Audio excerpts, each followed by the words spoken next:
সব জায়গাতে আপনাকে ইসলামকে আপনাকে প্রতিষ্ঠা করতে হবে। এর বিপরীতটা চললে আপনি আল্লাহর বিধানের সাথে তাগুতি আচরণ করলেন। এই তাগুতের বিরুদ্ধে আল্লাহ তাআলা বলেন, আফা হুকমাল জাহিলিয়াতি ইয়াবগুন ওয়া মান আহসানু মিনাল্লাহি হুকমান লিকাওমিন ইউকিনুন।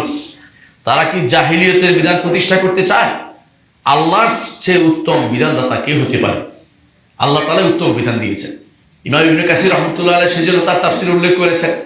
আপনারা এটা পড়বেন 50 নম্বর আয়াত, সূরা মায়েদার 50 নম্বর আয়াতে পড়ে দেখবেন আল্লাহ তাআলা বলছেন যে জাহিলি বিধান কি তারা চালু করতে চায়?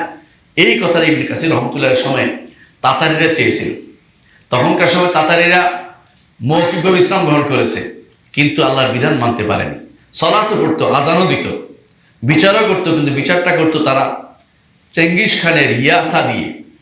চেঙ্গিস খানের একটা সংবিধান রচনা করেছিল, তার ছেলেরা সেটাই মানত, কোরআন ও হাদিস মানত না। তাদের বিরুদ্ধে তখন যুদ্ধ করেছে ইবনে তাইমিয়া রাহমাতুল্লাহ আলাইহি এবং তার ছাত্ররা। তখনকার রাজা বাদশাহ সবাই একসাথে যুদ্ধ করেছে। কি জন্য? যে এরা মুসলিম দাবিদার হলো, এরা মুসলিম নয়, আল্লাহ শরীয়তের দিকে যখন পরিপূর্ণভাবে না মানছে। আল্লাহ শরীয়তকে ছোট বড় সব জায়গায় মানতে হবে। ইবনে কাসির রাহমাতুল্লাহ আলাইহি এই আয়াতের তাফসীরে যা লিখেছেন প্রত্যেকের আমাদের পড়ে দেখা উচিত। এখন এই তাফসীর ইবনে কাসির বাংলা হয়ে গেছে। একথা বলতে পারেন না যে ইবনে কাসির তো ওহাবি ছিলেন।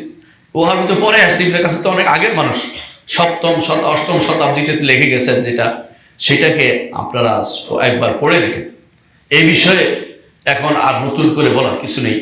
যারাই আল্লাহ তাআলার বিধানকে পরিবর্তন করে অন্য বিধানকে সেখানে প্রতিস্থাপন করবে, তারাই এই জাহিলিয়তের বিধানকে সেখানে রচনা করেছে।